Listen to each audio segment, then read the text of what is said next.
let's go. Hey guys, today we're going to make something simple and easy, some Easter cookies. So I have been doing lives and I have not been doing our videos, so that you're going to stop, pause, and rewind, and everything's on the side. So today I'm going to do all that, and I'm going to do the rundown of everything that you need to make this. We're going to use 1 box of cake mix batter. It doesn't matter what kind, what brand. I got Walmart value or Great Value, and I did the confetti one because I want these to be like very festive Easter colors. You're going to need 2 eggs, which I have right here. You're going to need some oil, some measuring cups, a bowl, a spatula, and some chocolate chips. So first things first, we're going to take the cake batter and we're just going to open it up, and you're going to use the whole bag of cake batter. This is a simple, easy recipe to make cookies. But you know, I like to do our cookies from scratch. But if you're cooking with some kids or you just want to make something simple and easy, this is the best way to do it. And if you're looking for other recipes on how to make stuff from scratch, go ahead and check me out, and I have it on there. You're going to go ahead and add in 2 eggs. Make sure your eggs is at room temperature. And this is a 1 bowl situation. You do not have to separate anything, sift anything, or do anything extra, okay? And then you're going to need a 1/2 cup of oil.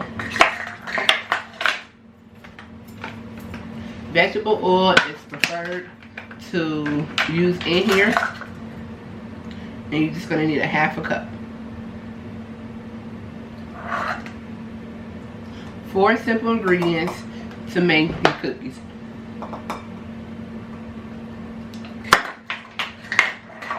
You're going to mix this up.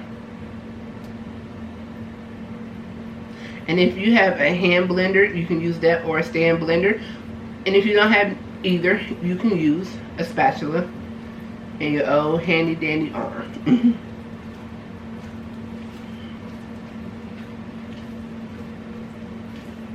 Okay. You want to incorporate everything until it's nice and thick, and you don't see any more powder form of the cake batter. Now at this time, you can leave it just like it is if you would like, or you can go a step above and you can add in a cup full of chocolate chips. So I'm going to add some white chocolate chips here, and this is what your batter should look like once you get the mix. Now I have a jar of just mixed chocolate chips. Some are butterscotch and some are the white ones. So I'm just going to take them out, and I am going to separate them, and I'm just going to dump them into my batter.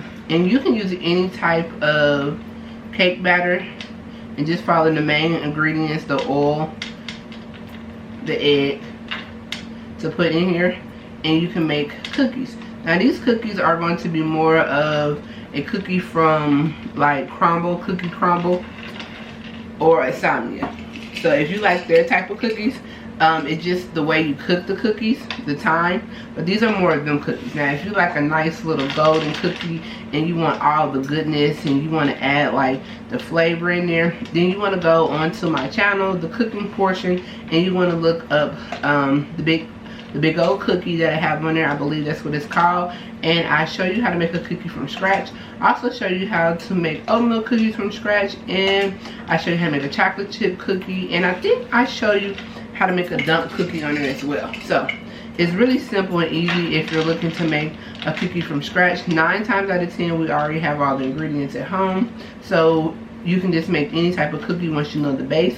But if you're not interested in having like all of that, buying out all the ingredients, or you're not really like a big baker, this is so simple and easy. You cannot mess up on this recipe.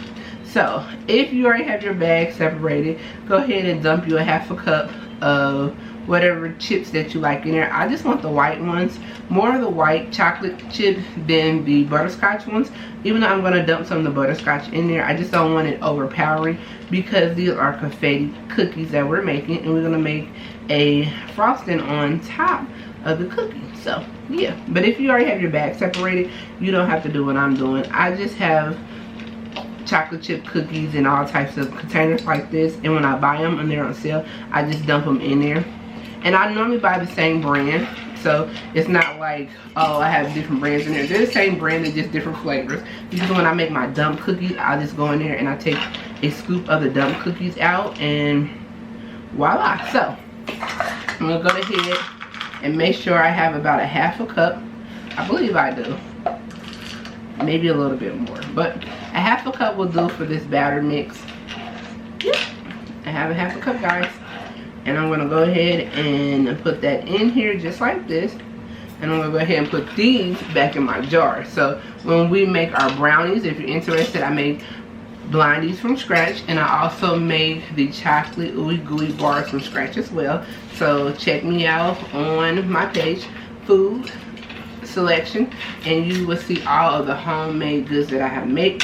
And then coming up, I am going to start showing you, or going back live again, so make sure you follow that. I'm going to be showing you what you can make for your bakery or your bakery if you want to be a home baker and sell some goods this spring and summer. So simple and easy, I can show you. So we have a half a cup. We're going to dump that in there just like so. Alright, and we're going to set that on the side, and you just want to fold in your chips in here. So each little bite of your cookie has some little chips in there, and they're just wonderful, okay? Alright, and you want to fold it, so you're not stirring up, you're not doing anything like that. So at this point, if you did use a stand or a hand mixer, you just want to get you a spatula, because you're going to fold your chips in there, okay? And that is just perfect, just like that. So now what we're going to do is go ahead and you're going to get you something that you're going to use to put your cookies out on. Personally, me, I'm going to use this cookie sheet. I put some aluminum foil down, but I'm going to use this cookie sheet, and I'm going to measure out how much of a cookie I want. So if you're looking for a medium-sized cookie, I would say use one of these right here, and you can just scoop and be on your merry way. But if you're looking for like a nice fat cookie, when I sell my cookies at the bakery or the bake-off or anything like that, I use a 1/4 cup, because these are going to be some big old fat cookies, and that's how I like them. I like me a big old fat cookie. One big old fat cookie is good, and you can get what you need and get on about your business. So I'm going to use a 1/4 cup. If you want to use the scooper, you can, and I kind of separate them apart so that they cook and they have their own little personal space. And then you want to preheat your oven to 350, and you're going to want to cook these cookies for about 10 to 12 minutes.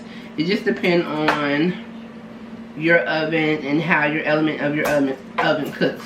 Mine, if I cook these cookies for the time I'm telling you, 10 minutes, they're going to be perfectly done, okay? So this is going to remind you of the cookies from crumble, if you like. Now if you like them a little bit more softer, you can go ahead and you're not going to cook them as long as more than 12 minutes. You can cook them for 8 minutes and they'd be really, really nice. So we're going to go ahead and pop this in the oven, and when they're done, I'm going to show you, and we're going to make our icing for our cookies on top.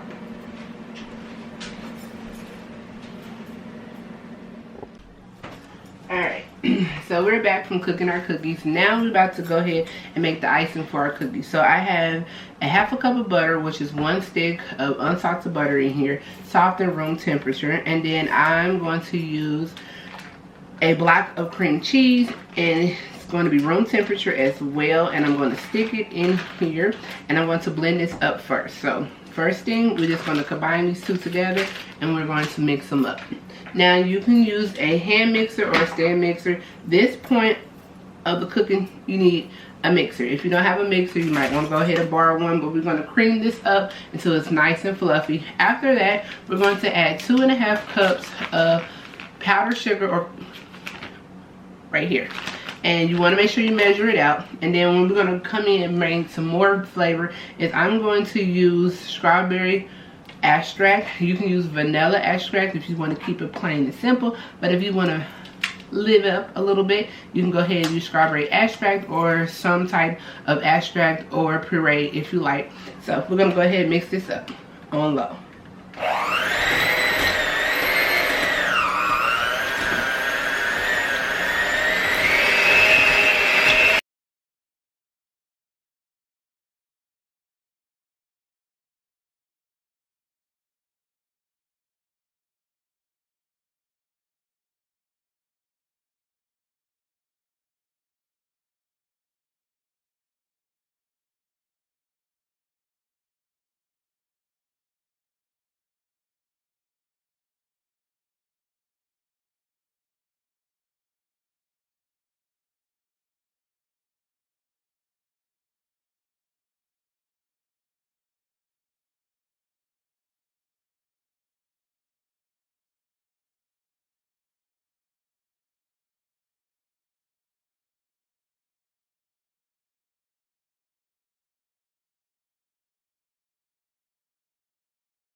Alright, at this point you want to go ahead and taste it.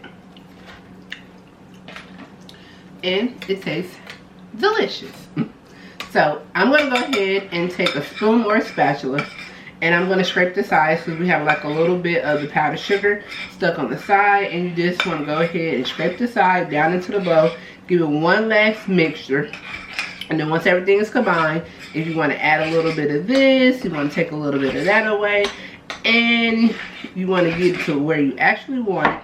I have it exactly where I want it. So I want this type of icing, like so. Or frosting, I should say.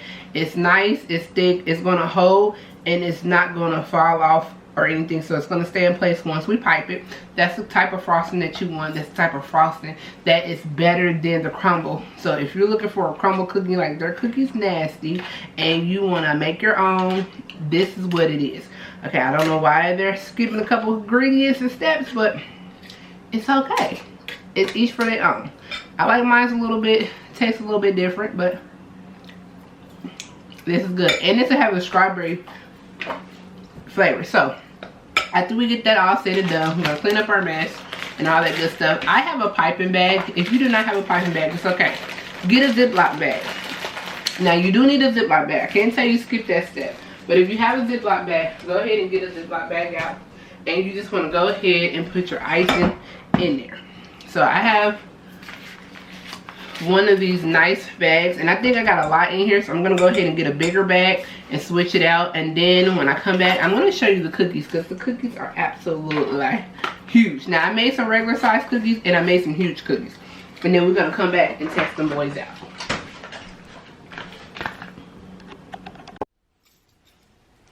Alright guys, so we are about to finish up making our cookies. So I showed you how to make the cookies, I showed you how to make the icing, I showed you everything that I can possibly show you. So these, I went ahead and decorated some because I was doing a reel.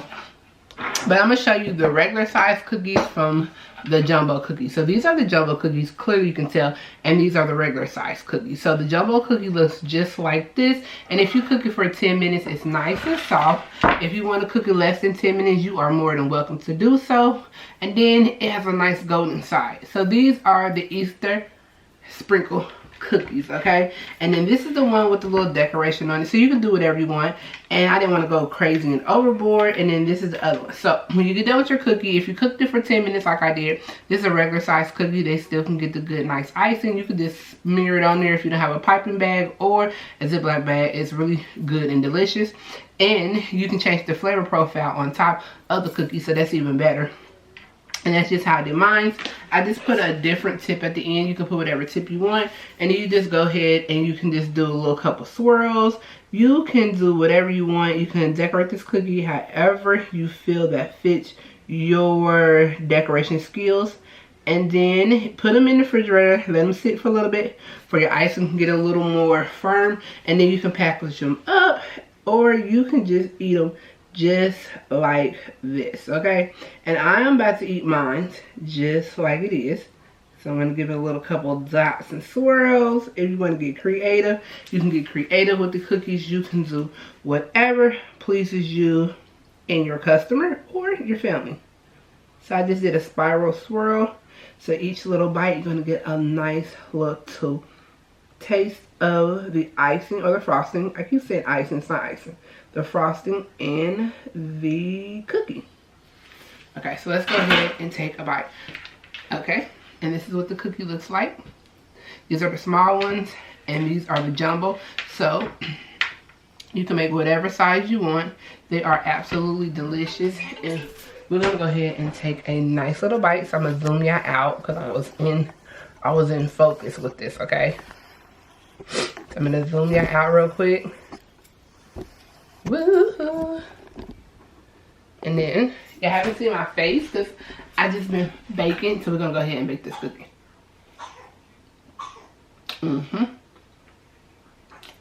Nice and delicious, and guess what? It got a secret flavor on top. So the icing is strawberry, but you can put whatever. You can do vanilla, you can even do lemon, you can do whatever flavor you like. But this is really good. Hopefully you like. Make sure you follow, and I'll see you next time.